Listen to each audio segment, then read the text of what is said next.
بسم اللہ الرحمن الرحیم ایاک نعبد و ایاک نستعین۔ میں پہلے واضح کر دوں کہ میں یہ میڈیا ٹاک اس لیے نہیں کر رہا کہ میں تحریک انصاف کو چھوڑ رہا ہوں۔ میں میڈیا ٹاک اس لیے کر رہا ہوں کہ میں اس وقت چاہتا ہوں میری ساری قوم سمجھے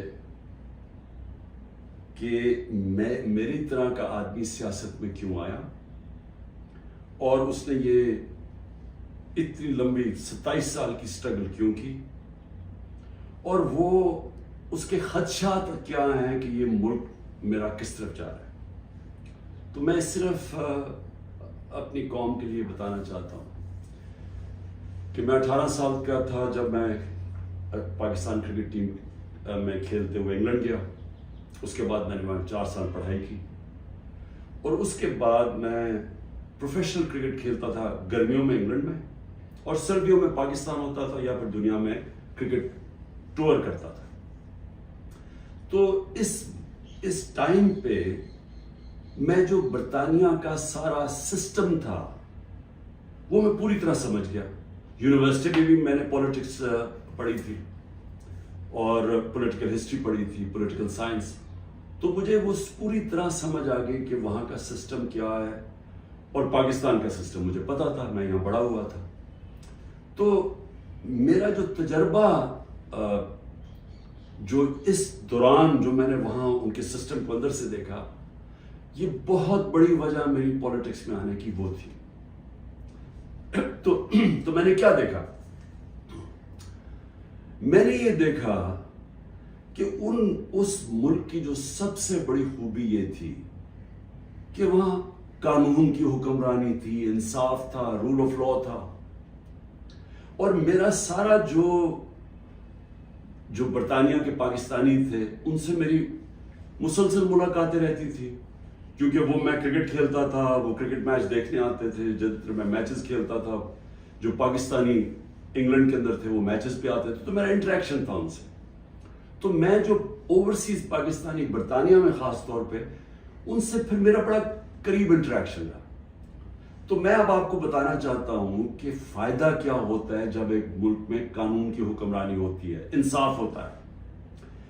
وہ شروع ان کی کہانیاں یہ تھیں کہ وہ مزدوری کرنے جاتے تھے، کیونکہ برطانیہ میں مزدوروں کی کمی تھی، تو انہوں نے زیادہ مزدور دنیا میں سے اور ملکوں سے بھی بلائے، جس میں سے پاکستانی بھی گئے، مزدوری شروع کرتے تھے، کیونکہ وہ ایک ایسا ملک جدھر انصاف کا نظام تھا، لیول پلینگ فیلڈ تھی، ان کو وہ پیسہ کماتے تھے، وہ پھر اس پیسے سے چھوٹی سی دکان کھول لیتے تھے، وہ کرتے کرتے وہ معاشرہ ان کو موقع دیتا تھا اوپر آنے کا۔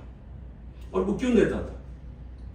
کیونکہ جب ایک معاشرے کے اندر انصاف ہوتا ہے وہ آپ کے حقوق کی حفاظت کرتا ہے۔ مطلب یہ ہوتا ہے کہ اگر آپ اپنے ٹیکس دیں، آپ قانون کے بیچ میں رہیں، وہ ملک آپ کو آزاد کر دیتا ہے، آپ جو مرضی کریں، کوئی آپ کو پوچھتا نہیں ہے، کوئی رات کو پولیس نہیں آپ کے گھروں میں گھس جاتی، کوئی رشوت آپ سے نہیں مانگتا، کوئی آپ نے اپنا کام کروانا ہے، پاسپورٹ بنوانا ہے، آئی ڈی کارڈ بنوانا ہے، آپ کو کوئی پیسے نہیں دینے پڑتے آفیسز میں جس طرح رولتے ہیں بیچارے ہمارے لوگ۔ وہاں کوئی تھانے کچہری کی پالیٹکس نہیں ہے کہ بیچارہ غریب آدمی کبھی تھانے میں رول رہا ہے، کبھی کچہریوں میں رول رہا ہے، کبھی پٹواری سے رول رہا ہے، زمینوں پہ قبضے ہو رہے ہیں، اور سارا وقت ان بیچاروں کو سفارشیں چاہیے تھی۔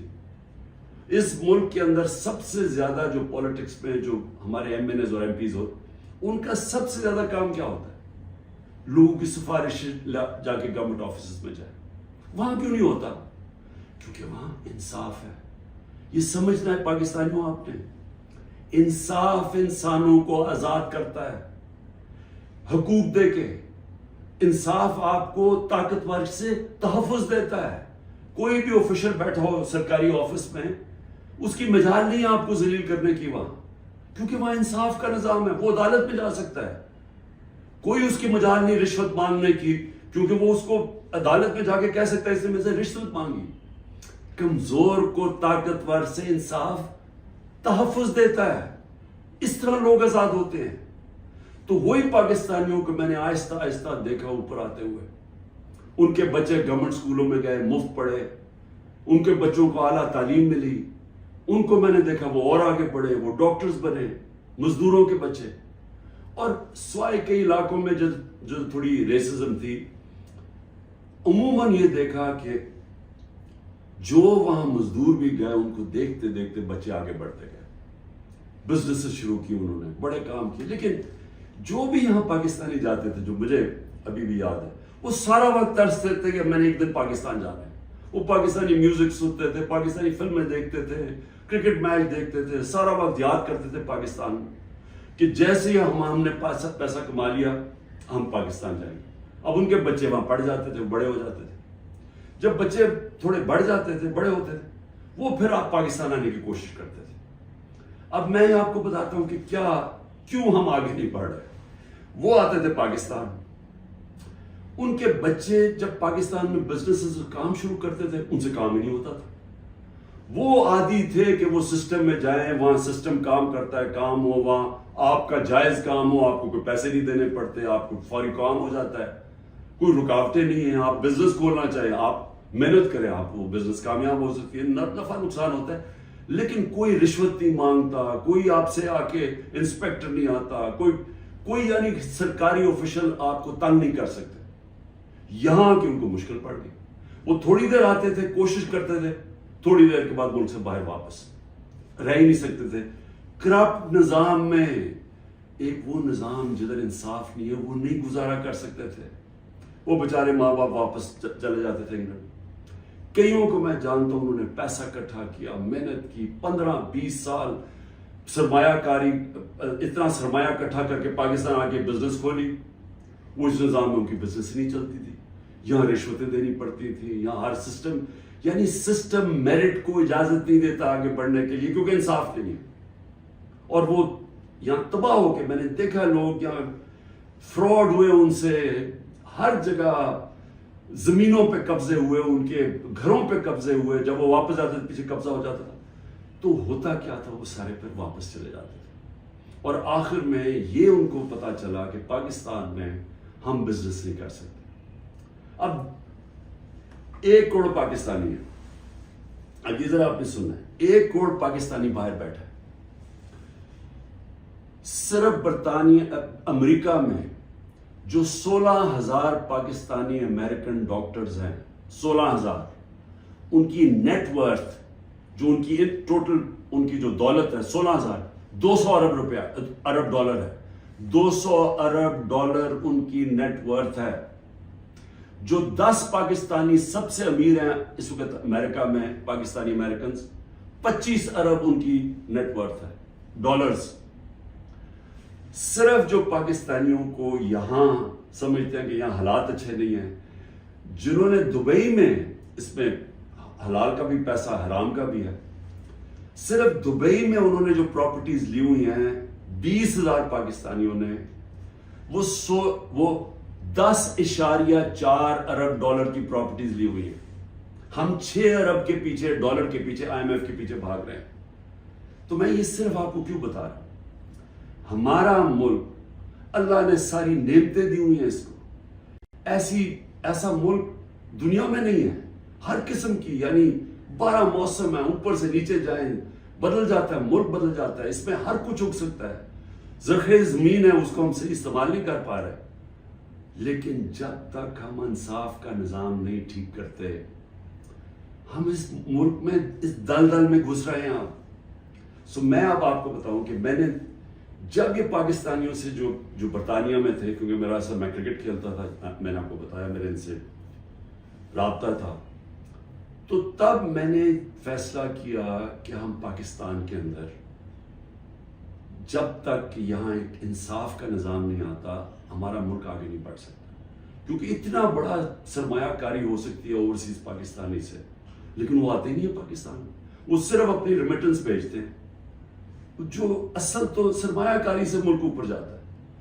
تو میں نے پھر تحریک انصاف بنائی 96 میں، اور اس کا نام تھا انصاف کی تحریک. اس کی نظریہ کیا تھا؟ اسلامی فلاحی ریاست. وہ نظریہ کدھر سے لیا؟ جو قرارداد پاکستان ہے، آبجیکٹو ریزولوشن ہے، جس میں مدینہ کے ریاست، اس کے اوپر طرز کے اوپر انہوں نے اسلامی فلاحی ریاست لکھی. کیونکہ اسلامی فلاحی ریاست ہمیشہ مسلمان مدینہ کی ریاست کی طرف سوچتا ہے، وہ دنیا کی تاریخ کی پہلی فلاحی ریاست ہے۔ ہم نے اس کا وہ آبجیکٹو رکھا کہ یہ ہمارا گول ہے، اور میں نے اپنی پارٹی لانچ کر دی۔ اب میں یہ اس لیے آپ کو بتایا کہ ہمارا جب تک ملک اس چیز کو سمجھتا نہیں ہے کہ ہم نے اس ملک میں قانون کی حکمرانی قائم کرنی ہے، اس کے بغیر پاکستان کا کوئی فیوچر نہیں ہے۔ اگر ہم یہ نہیں سمجھتے تو ہم یہ جو تباہی کی طرف تیزی سے ہمارا ملک جا رہا ہے، ہم نہیں اس کو روک سکتے۔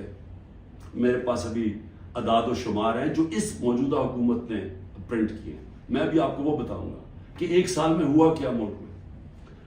لیکن میں نے ایک اور چیز جو کیونکہ میرا برطانیہ کو میں اندر سے باہر سے اس کے معاشرے کو جانتا تھا، اور جب میں کرکٹ کے آخری دنوں میں میرا سفر شروع ہو گیا، میرے دین کی طرف بھی اسلام کی طرف بھی میں نے پڑھنا شروع کر دیا اور میرا سفر شروع ہو گیا، تو میں نے اس نتیجے پہ مجھے پہلی دفعہ سمجھ آئی کہ جو مدینہ کی ریاست جو میرے نبی صلی اللہ علیہ وسلم کی سنت ہے، کیوں اللہ ہمیں حکم کرتا ہے کہ ان کے راستے پہ چلو؟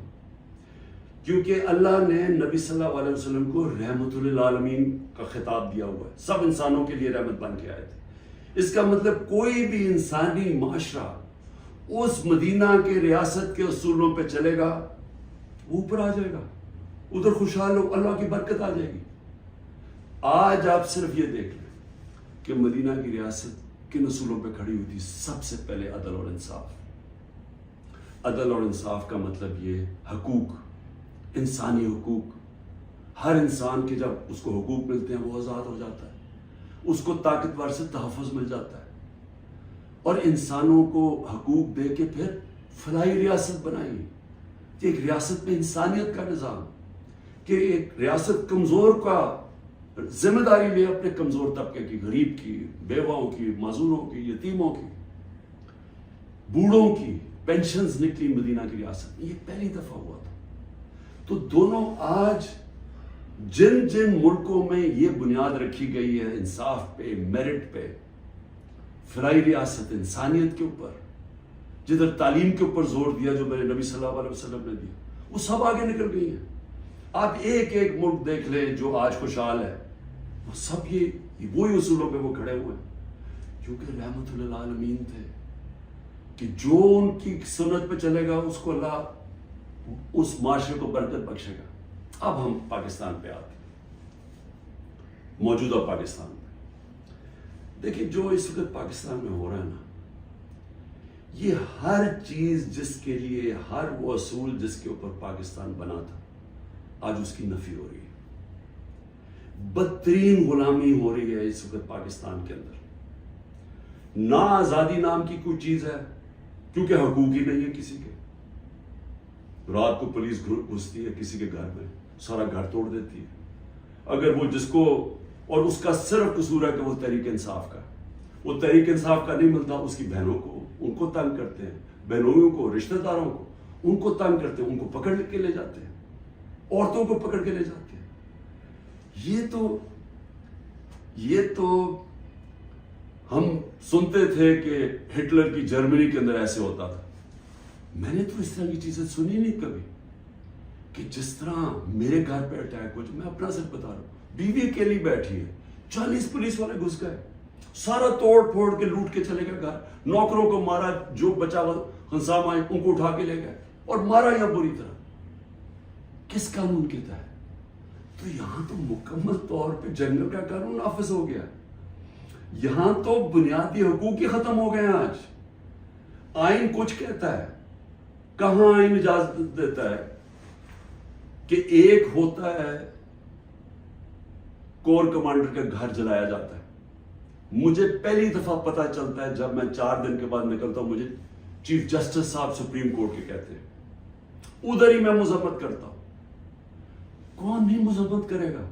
اب جس کو پکڑتے ہیں وہ آگے بیٹھتے ہیں، جی میں پی ٹی آئی چھوڑو، میں جی فوج کے ساتھ ہوں اور میں بڑی مذمت کرتا ہوں 9 مئی کو، تو کون نہیں کرتا؟ ہم نے کبھی کہا کہ ہم نے مذمت نہیں کی؟ کوئی چاہے گا اپنے ملک کے آپ اپنی فوج کے خلاف کوئی کاروائی کریں یا اپنی فوج کو بدنام، کوئی چاہے گا، کیونکہ جب آپ کی فوج کمزور ہوتی ہے ملک کمزور ہو جاتا ہے. لیکن یہاں تو ایک عجیب ہی ماحول بنا دیا گیا ہے. وہ کور کمانڈر کا انویسٹیگیٹ کیے بغیر، یہ پتہ ہی نہیں ابھی تک کہ کس نے کیا کیا، اس کے انویسٹیگیٹ کیے بغیر پورا پاکستان میں تحریک انصاف کے اوپر کریک ڈاؤن ہو گیا. اچھا جی کتنی جگہ چلی تھی مجھے تو یہ بھی نہیں پتا، کور کمانڈر کا تو ہمیں پتا ہے، اور گاڑیاں کو ہمیں خود، ہمارے پاس تصویریں ہیں کہ پولیس خود گاڑیاں چلا رہی ہے کہ ہمارے سامنے. وہ ریڈیو پاکستان پشاور کیسے جل گیا؟ وہ مظاہرہ تو کہیں اور ہو رہا تھا، وہ ایک دم وہ جل گیا. کوئی تحقیقات کیے بغیر اس کا بہانہ لے کے، جس طرح ہٹلر نے اپنے مخالفین کمیونسٹ کو ختم کیا تھا 1933 میں جرمنی میں، جس طرح سہارتو نے اس نے انڈونیشیا کے کمیونسٹ کو ختم کیا تھا کہ جنہوں نے ہمارے کوئی آرمی آفیسرز کو قتل کیا، ان کو ساروں کے اوپر حلہ دیا، دھاوا بول دیا، جو آج ہوا ہے. تحریک انصاف جدھر ملتی ہے، بھئی کراچی والوں کا کیا کور کمانڈر سے تھا، باقی پاکستان میں تھا. چلے لاہور میں ہم مانا سے ہو گیا، وہ اس پہ بھی تحقیقات کیے بغیر، اچھا چلیے آپ کو بڑا غصہ ہے تو باقی جگہ کیوں پکڑ رہے ہیں سارے جگہ؟ کوئی تحریک انصاف کا سپورٹر ہو، رشتہ دار ہو، جانا ہو، کوئی کسی نے ٹویٹ کی ہو، ان کو پکڑ کے جیلوں میں ڈال رہے ہیں. 10,000 لوگوں کو پکڑ کے جیل میں ڈال دیا. اور اب یہ جبری طلاقیں ہو رہی ہیں. وہ آتے ہیں بیٹھتے ہیں، جی میں دیکھیں جی میں نے تو بڑا فوج کے ساتھ ہوں، میں تو بڑا یہ 9 میں جو ہوا بہت برا ہوا اور میں تو تحریک انصاف چھوڑوں. تو یہ اس سے سمجھا جا رہا ہے کہ یہ پارٹی کمزور ہوئی ہے، عمران خان اکیلا رہ گیا. دیکھیں میں سارے جو آج آپ بیٹھے ہیں نا، جو فیصلے کر رہے ہیں اس ملک کے، میری بڑی غور سے بات سنیں. میں یہ جو آپ کے سامنے آیا ہوں، یہ کبھی جب میں کوشش کرتا ہوں کہ ڈائلاگ کی بات کرو، ہمارے سے کوئی بات چیت تو کر لے، ہم یہ بات کر کے مسئلے حل کر دیں. جس دن میں یہ کرتا ہوں اگلے دن اور سختی شروع ہو جاتی ہے، 2-3 اور FIR کاٹ دیتے ہیں، گھر میں آ جاتی ہے پولیس، کیونکہ سمجھتے یعنی کوئی ایک عجیب ذہن بیٹھے ہوئے، وہ سمجھتے ہیں کہ جو ڈائلاگ کرنا چاہ رہا ہو وہ اب اس کے گھٹنے کانپنے شروع ہو گئے ہیں، تو اس لیے آ کے اس کے اوپر تھوڑی اور سختی کرو تو بالکل بیٹھ جائے گا. دیکھیں یہ تو ہونے نہیں لگا. میں پھر سے آپ کو کہہ دوں کہ جب تک میرے میں سانس ہے، میں اس ملک کی حقیقی آزادی کے لیے تب تک پوری جدوجہد کرتا رہوں گا جب تک میں زندہ ہوں. لیکن مجھے اس وقت پاکستان کا خطرہ ہے، مجھے اپنی ملک کی فکر پڑ گئی ہے، اور جو لوگ مل کے یہ سب کچھ کر رہے ہیں ان کو ملک کی فکر کیوں نہیں ہے؟ کیوں آج ہم مجھے یہ نہیں؟ 308 روپے کا ہو گیا ڈالر اوپن مارکیٹ میں. جب ڈالر 308 روپے کا اوپن مارکیٹ میں ہو جائے تو خطرے کی گھنٹیاں بج جانی چاہیے کہ اب جا رہا ہے پاکستان اس جس کو ہائپر انفلیشن کہتے ہیں، یہ اس مہنگائی کی طرف جا رہا ہے. سارا بزنس ٹھپ، انڈسٹری ٹھپ. ابھی میں آپ کو اس حکومت کے اعداد و شمار بتاؤں گا. تو ان کو کیوں نہیں فکر، یہ PDM والوں کو؟ ان کے پیسے باہر پڑے ہیں، ان کا اربوں ڈالر اس ملک سے باہر پڑا ہے. ان کو کوئی فرق نہیں پڑا کہ اس ملک کے اندر لوگوں کی $130 کم ہو. 130 روپیہ گرا ہے ڈالر کے مقابلے میں صرف جب سے ہم گئے. تو ان کو نہیں فکر پڑ رہی. وہاں لندن میں بیٹھ کے عاشیاں، بڑے بڑی گاڑیاں، بڑے بڑے ریسٹورنٹس میں بیٹھے ہوئے ہیں، شاپنگ ہو رہی ہے ہیرڈز میں، کیونکہ ڈالرز میں یا چوری کر کے پیسہ وہاں لے گئے. فکر ہر اس پاکستانی کو ہونی چاہیے جس کا جینا مرنا پاکستان میں ہے. میں نے عمران خان کو جی ECL پہ ڈال دیا. شکر کو میں تو آپ کا شکریہ ادا کرتا ہوں. میں تو جانے نہیں چاہتا ملک سے باہر، کیونکہ میں نے کوئی باہر میرے پیسے بینک اکاؤنٹس کچھ نہیں پڑے ہوئے. مجھے تو یہ ملک سے پیار ہے. تو اس لیے ECL ان کو فرق پڑتا ہے جنہوں نے جائیداد ڈالرز میں رکھی ہوئی ہیں باہر، اور ان کو کوئی فرق نہیں پڑ رہا کہ ملک تباہی کی طرف جا رہے ہیں. ذرا آپ یہ صرف دیکھ لیں کہ جب ایک آدمی نے بند کمرے میں فیصلہ کیا کہ جناب عمران خان بہت ملک کے لیے تباہی کر رہا ہے اور میں اس کو بدل رہا ہے، اور اس نے جب گورنمنٹ گرائی، تو ذرا صرف میں اب آپ کو اس حکومت کی اعداد و شمار ہمارے پاس جو فورن ایکسچینج ریزروز تھے، یاد رکھیں روپیہ مضبوط رہتا ہے جب آپ کے ریزروز اوپر ہو، 16.2 ارب ڈالر، آج وہ ہیں 4.5 ارب ڈالر، منفی 72% ہمارا فورن ایکسچینج گرا، ایکسپورٹس 13% گری ہے، ریمیٹنسز جو باہر سے پاکستانی ڈالر بھیجتے تھے وہ 13% گرے۔ یاد رکھیں یہ ہر سال ہمارے بڑھتے جا رہے تھے، ہر سال پچھلے سال سے زیادہ ہوتی تھی ہماری ایکسپورٹس بھی، ریمیٹنسز بھی، ڈالر زیادہ آ رہا تھا۔ اب جب سے یہ آئے ہیں 13% دونوں نیچے چلی گئی ہے بجائے اوپر جانے کے۔ اس کا مطلب ڈالر کم آ رہے ہیں پاکستان میں، قرضے بڑھتے جا رہے ہیں، ڈالر کم آ رہے ہیں، اور ہم نے قسطیں بھی دے دی۔ ٹیکسٹائل ایکسپورٹس جو ہماری سب سے بڑی ایکسپورٹ ہے، منفی 14% گر چکی ہے۔ انٹرسٹ ریٹ، اب بزنس کام کون کرے گا؟ ہم جب تھے 9.8 تھا، آج 21% ہے ہمارا سود۔ ہمارا جو ایکسچینج ریٹ ہے آفیشل 180 کر لیں، ہمارا تھا جب ہم گئے 180 روپے ڈالر تھا، آج 287 روپے ڈالر آفیشل ریٹ ہے، اور 308 پہ پہنچ گیا ہے اوپن مارکیٹ میں۔ مہنگائی کے اوپر بڑا شور مچا تھا، 12.7% تھی ہماری کنزیومر پرائس انڈیکس۔ مہنگائی کی دو ہوتی ہیں قسمیں، ایک جس کو کہتے ہیں کنزیومر پرائس انڈیکس جو CPI ہوتی ہے، وہ 12.7 تھی، آج 36.4% ہے، پاکستان کی تاریخ کی سب سے بڑی مہنگائی۔ لیکن اس سے زیادہ خطرناک جو سینسٹیو پرائس انڈیکس ہے وہ 14.2 ہمارے دور میں تھی، آج وہ پاکستان میں 42.1% ہے۔ پٹرول، یاد رکھیں ہمارے دور میں پٹرول 110 سے 115 لیٹر 110 سے 115 ڈالر پہ بیرل گئی تھی، آج وہ 70-80 کے بیچ میں ہے، یعنی ادھر سے آ کے۔ ہمارے دور میں 150 روپے لیٹر پیٹرول تھا، 145 روپے لیٹر ڈیزل تھا، آج ڈیزل پہنچ گیا 260 روپے اور پیٹرول پہنچ گیا 270 روپے۔ جب پیٹرول مارکیٹ میں نیچے، انٹرنیشنل تیل نیچے چلا گیا تو یہ آپ ذرا دیکھیں تقریباً 100 روپے اوپر گیا۔ آٹا جو ہر آدمی کو افیکٹ کرتا ہے، ہمارے دور میں 55 روپے تھا کے جی، آج وہ پہنچ گیا 136 روپے کے جی، 130% کا اضافہ ہوا اس میں، اور یہ عام آدمی کو سب سے زیادہ تکلیف دے رہی ہے۔ چاول 103 روپے کے جی تھا، آج 202 روپے کے جی ہے، 95% ہمارا چاول کی قیمت بڑھی ہے، یہ بھی عام آدمی کا۔ گھی، انٹرنیشنل مارکیٹ میں جو پام آئل ہم امپورٹ کرتے ہیں وہ آدھا ہو گیا ہے، آج ہمارے دور میں 468 روپے کے جی تھا، آج 603 روپے کے جی ہے، جبکہ آدھا ہو گیا انٹرنیشنل مارکیٹ میں۔ اور دودھ 117 روپے لیٹر تھا، آج 170 روپے لیٹر۔ میں اور بھی آپ کو بتا دوں کہ جس سے آپ کی دولت میں اضافہ ہوتا ہے، ہماری جو گروتھ ریٹ تھی، یعنی جس ریٹ پہ ہماری دولت میں اضافہ ہو رہا تھا، جس کو GDP کہتے ہیں، GDP میں اضافہ، وہ 6.1% تھی، آج وہ چلی گئی ہے منفی 0.2%، 0.2% پہ چلی گئی۔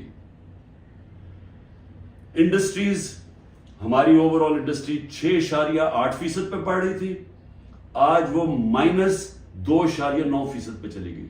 یعنی جس سے آپ کے ملک میں دولت بنتی ہے، جس سے آپ ٹیکسز بڑھتے ہیں، جس سے آپ روزگار دیتے ہیں، وہ انڈسٹری جو زیادہ تر انڈسٹریز وہ -2.9 پہ پہنچ گئی ہیں، اور جو لارج اسکیل مینوفیکچرنگ ہے جس سے سب سے زیادہ دولت میں اضافہ ہوتا ہے، وہ ہمارے دور میں 11.9% پہ بڑھ رہی تھی، وہ آج -7.9% پہ چلی گئی، تقریباً 8% منفی پہ چلی گئی۔ جو کنسٹرکشن ہے جس سے سب سے زیادہ نوکریاں ملتی ہیں، وہ 1.9% پہ بڑھ رہا تھا ہمارے دور پہ، آج وہ -5.5% پہ چلی گئی۔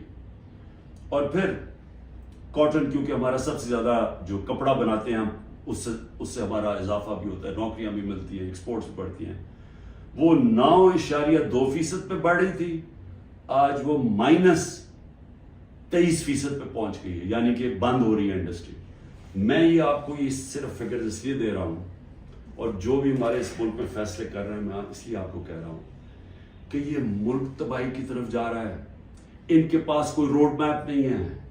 جتنا ٹائم دے رہے ہیں یہ ملک نیچے جاتا جا رہا ہے. جن لوگوں کے پاس ڈالرز میں باہر پیسے نہیں رکھے ہوئے ان سب کے لیے تباہی آئی ہوئی ہے.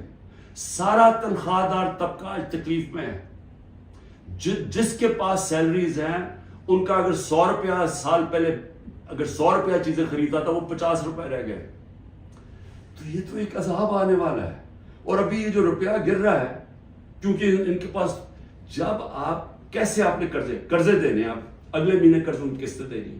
جب آپ کی دولت میں اضافہ نہیں ہو رہا، جب ڈالرز ہی نہیں بڑھ رہا ہے، جب آپ کی انڈسٹری بند ہو رہی ہے، جب آج کسانوں کے پاس وہ پیسہ ہی نہیں رہا کیونکہ وہ اتنی مہنگائی ہو گئی ہے کہ اس کے پاس پیسہ نہیں بچتا اپنی زمین پہ لگانے کے لیے، تو وہ اس کی ظاہر ہے اس کی پیداوار گرنی شروع ہو جائے گی. تو ہم نے کدھر سے قرضے واپس کرنے؟ ہم آج پاکستان میں ہمیں یہ سمجھنا چاہیے کہ ہم اگر اس وقت اس کو ہم ٹھیک نہیں کرتے یہ سب کے ہاتھ سے نکلنے والی ہے. دیکھیں معاشرہ کنٹرول سے باہر بھی نکل جاتا ہے. سری لنکا میں اس سے کم حالات تھے جبکہ لوگ سڑکوں کے اوپر آ گئے. ابھی تک لوگ سڑکوں پہ کیوں نہیں آ رہے؟ کیونکہ انہوں نے الیکشن پہ کی امید لگائی ہوئی ہے کہ ہم جو ہمارے سے ہوا ہے وہ اندر گھروں میں بیٹھ کے تپے ہوئے ہیں کہ جب الیکشن آئے گا تو ہم ان کو سبق سکھائیں گے. تو یہاں تو الیکشن کروانے کا کوئی پلان ہی نہیں ہے. یہاں تو الیکشن کا تب پلان ہے جب عمران خان کو کرش کیا جائے گا، اور وہ کرش کیا جا رہا ہے.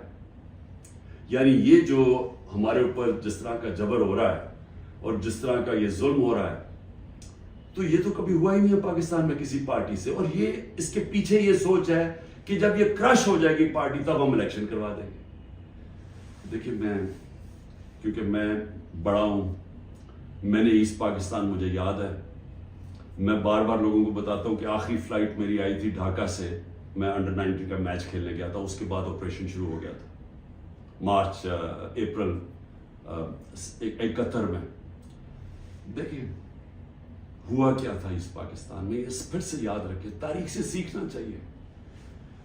ذوالفقار علی بھٹو نے 81 سیٹیں جیتی پاکستان میں 138 میں سے، اور کہا تھا ذوالفقار علی بھٹو کا انقلاب آ گیا تھا، اور واقعی انقلاب تھا، روٹی کپڑا مکان کا انقلاب آیا تھا. لیکن 138 میں سے ذوالفقار علی بھٹو نے 81 سیٹیں جیتی. اور اس نے جو نعرہ تھا کہ میں پہلی دفعہ عوام کا نام لیا. پہلے تو عوام کا نام ہمیں پتہ نہیں عوام کیا ہوتی ہے کیونکہ پہلے تو اور قسم کی سیاست تھی. تو اس نے ایک ذہنوں میں انقلاب لے کے پہلی دفعہ عوام کی بات کی. لیکن مجیب الرحمان 162 سیٹیں تھی ایسٹ پاکستان میں، اس نے 160 جیتی، صرف 2 سیٹیں ہاری اس نے. تو وہ کیا کہہ رہا تھا؟ وہ انصاف کہہ رہا تھا کہ ہمارے سے انصاف نہیں ہو رہا، ہمارے حقوق نہیں مل رہے، ایسٹ پاکستان کو کالونی کی طرح رکھا جا رہا ہے، ہمیں سیکنڈ کلاس شہریوں کی طرح رکھا جا رہا ہے. اور وہ انصاف مانگ رہا تھا، حقوق مانگ رہا تھا، وہ آزادی نہیں مانگ رہا تھا. جب ہم نے آپریشن شروع کیا تو وہ پھر حقوق سے آزادی کی طرف چلا گیا. وہ بات کرنے کے لیے بھی تیار تھا. اور مجھے ابھی بھی یاد ہے جب ہمارا ملک ٹوٹا تھا، میں انگلینڈ میں تھا، پڑھ رہا تھا، تو جو دھچکا ہم سب کو لگا تھا، یعنی ہم ہل کے رہ گئے تھے.